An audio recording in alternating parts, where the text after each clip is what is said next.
Bonjour et bienvenue sur Vidéo Club 58. Aujourd'hui, on se retrouve pour une deuxième sélection de films pornographiques. En premier choix, je voulais vous proposer Nine Lives of a White Pussy. Donc, le premier film d'Abel Ferrara, un film pour le coup pornographique, mais pas que. En fait, j'ai retrouvé dans ce premier film vraiment le début de carrière typique d'Abel Ferrara. On a bel et bien les rues sales de New York. On a des personnages qui sont très limites. Je ne vais pas pouvoir rentrer en détail en fait sur ce qui se passe dans ce premier film d'Abel Ferrara, mais clairement on n'est pas si éloigné, je trouve, de l'ambiance de son premier film véritable, Driller Killer. On est vraiment dans cette ambiance putride, des personnages qui commettent des exactions, voilà, comme j'ai dit, je ne peux pas rentrer dans les détails, mais je trouve qu'on est typiquement dans un film malsain, plutôt provoque. Et moi, les choix qu'a fait Abel Ferrara en fait vis-à-vis de ce film, bon, déjà on est face bien entendu à un film pornographique tout sauf excitant. Il ne contient pas autant de scènes pornographiques que ça, mais de toute façon, toutes les scènes de ce type en fait sont malaisantes. Elles sont pas du tout faites pour créer éventuellement de l'excitation, hein, au contraire. À chaque fois, on est dans des situations plutôt, voilà, pas correctes. Et en fait, moi, j'ai été quand même surpris dans le bon sens parce que, effectivement, Abel Ferrara, déjà avec voilà, ces prémices-là, avait un style. Mine de rien, comme je vous l'ai dit, j'étais pas si éloigné de sa manière de filmer sur Driller Killer. Donc en fait, j'ai été quand même face à un film d'Abel Ferrara, c'est juste que les choix en fait, qui sont faits, le scénario, j'ai trouvé ça très malsain. Moi, je suis pas du tout fan de ce genre de truc. Je l'ai vraiment vu pour ma culture, genre ça y est, j'ai enfin réussi à voir ce fameux premier film d'Abel Ferrara qui se passait un peu sous le manteau. En tout cas, voilà, c'est un film d'exploitation, je vous dis, qui est assez choquant. Si vous êtes fan d'Abel Ferrara, essayez-le, parce que mine de rien, c'est une vraie curiosité. Mais moi, c'est un film, pour le coup, vers lequel je pense que je ne reviendrai pas. En deuxième choix, je voulais vous proposer Derrière la porte verte. Donc là, on est face à un gros film culte, très connu, hein, ne serait-ce qu'avec son titre.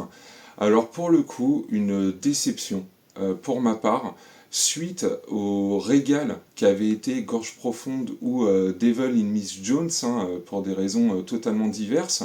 Là, je trouvais que Derrière la porte verte ne racontait pas grand-chose. Concrètement, le film fait 1h10. On a droit à 20 minutes un peu dialoguées, qui nous parlent vaguement d'une fameuse pièce se trouvant derrière une porte verte. On ne sait pas vraiment ce qui s'y passe. En tout cas, l'héroïne entend parler de cette pièce, est conviée justement à la découvrir, en réalité est kidnappée, mais finalement, suite à son kidnapping, est rassurée dans tous les sens, vous inquiétez pas, il vous arrivera rien de mal, vous n'êtes là en gros que pour découvrir le plaisir. Et en fait, passer ces 20 minutes, arriver dans cette fameuse pièce secrète, bah pas grand chose à vous mettre sous la dent quoi. C'est là pour le coup on va avoir une accumulation de scènes pornographiques quasiment jusqu'au bout. Des 1h10 du métrage. J'ai trouvé ça plutôt long. Les expérimentations de Damiano sont beaucoup plus réussies, je trouve, sur Gorge Profonde ou Devil in Miss Jones. Et là, j'ai trouvé le temps plutôt long. Alors oui, ça a révélé effectivement cette fameuse actrice qui s'est retrouvée après dans un des premiers films de Cronenberg, hein, qui a défrayé la chronique. Mais je trouve que là, pour le coup, le statut culte n'est pas spécialement mérité. Je trouve que tous les thèmes importants qui auraient pu être développés dans ce film-là, finalement, étaient amenés de bien meilleure façon, je trouve, dans Gorge Profonde, via l'axe de la comédie. Là, c'est pas drôle, mais on n'est pas non plus dans du drame comme Devil in Miss Jones. Je dirais qu'on est dans un entre-deux, mais du coup, c'est un film qui est moyennement satisfaisant. Et je vous dis, les 20 premières minutes, en fait, sont pas assez développées en termes de dialogue pour vraiment que j'en retire quelque chose. Donc, même chose, une petite déception pour moi, celui-là, malgré le statut culte que peut avoir ce film, surtout à travers son titre. En troisième choix, je continue avec les déceptions. Vous direz, eh non, il est très très déçu sur cette sélection. Oui, Mais là, je vais aborder un autre cas très très connu, en tout cas de titre, c'est Blanche-Fesse et les sept mains. Donc tout le monde a entendu ce titre au moins une fois dans sa vie, au travers d'une blague ou ce que vous voulez, mais en l'état, est-ce que ça vaut quelque chose finalement, ce fameux Blanche-Fesse et les sept mains? Ben moi j'ai été extrêmement déçu. En vrai, depuis le nombre d'années que j'entends parler de ce titre, voilà, c'est le genre de titre, comme je vous dis, on en entend parler, mais au final, on ne sait même pas ce que ça raconte, ou même visuellement, on ne voit pas à quoi ça ressemble. Au pire, on s'imagine une version un petit peu délirium du véritable Blanche-Neige et les Sept Nains. Et en fait, là, pas du tout, hein. Je me suis beaucoup ennuyé devant ce Blanche-Fesse et les Sept Mains, j'ai trouvé ça très long. C'est très plat. Il y a énormément, du coup, de scènes pornographiques, mais sans style particulier. Vous voyez, jusque-là, j'essaie quand même de vous proposer des trucs qui voilà, sortent un peu de l'ordinaire. Et là, bah, clairement, on est, je pense, dans de l'ordinaire. Et c'est un truc qui va pas me marquer du tout, mais à part dans le mauvais sens. J'ai vraiment perdu mon temps sur celui-là. Et voilà, avec l'aura culte que semblait avoir ce titre, ce film, avec un titre pareil, je me suis dit, bon bah ouais, je vais être face à quelque chose en fait qui va marquer à la hauteur de son célèbre nom, et en fait pas du tout. J'essaie de réembrayer avec quand même des bons moments. Devil in Meat Jones partie 2. Alors là, j'ai passé un très très bon moment. C'était très drôle, donc on suivait la suite des aventures de Mitch Jones, hein, dont je vous avais parlé lors de la première sélection de films pornographiques. Un film qui m'avait beaucoup surpris dans le bon sens du terme. Et en fait, quand j'ai abordé la suite, donc je savais que Gérard Damiano n'était plus à la réalisation, mais dès le départ, je me suis retrouvé face à une ambiance mais complètement délire.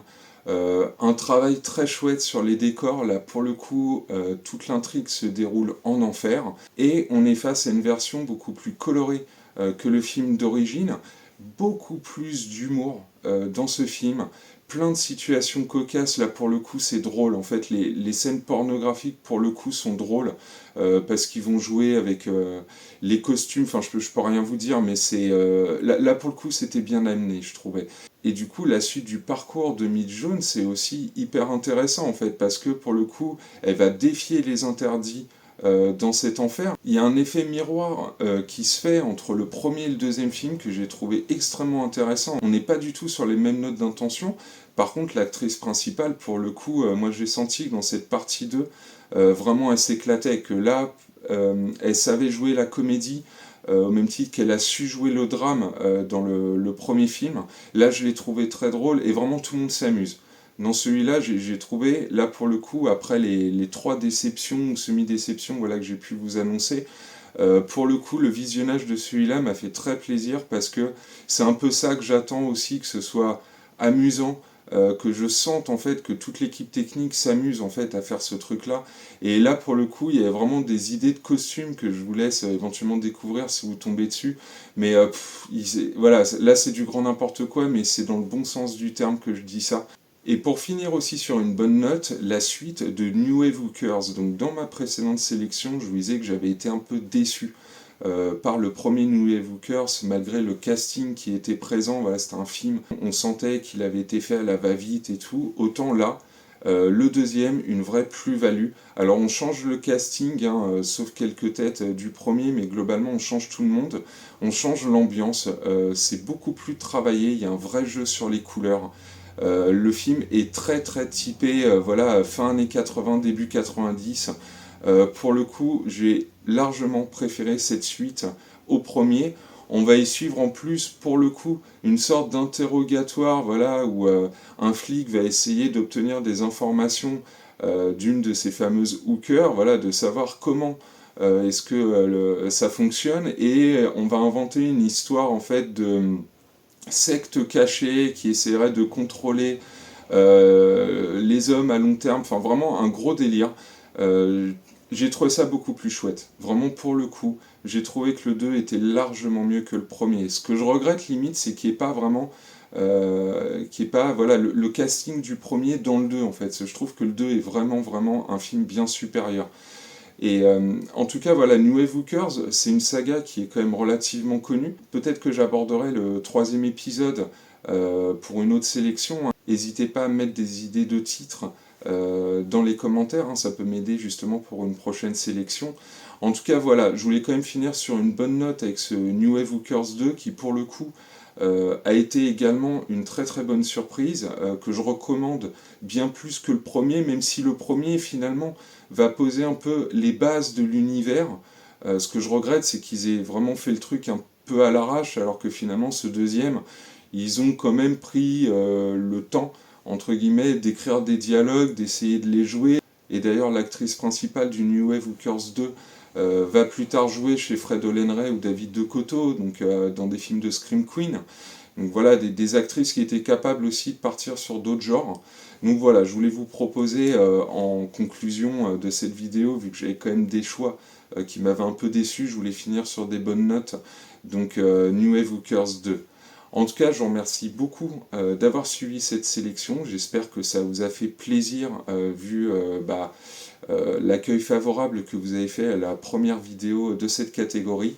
Si ça vous plaît toujours, pas de problème, je ferai un volume 3, hein, j'aurai le temps d'en découvrir d'autres d'ici là. En tout cas, je vous remercie beaucoup d'avoir suivi cette vidéo et je vous dis à bientôt pour une nouvelle sélection.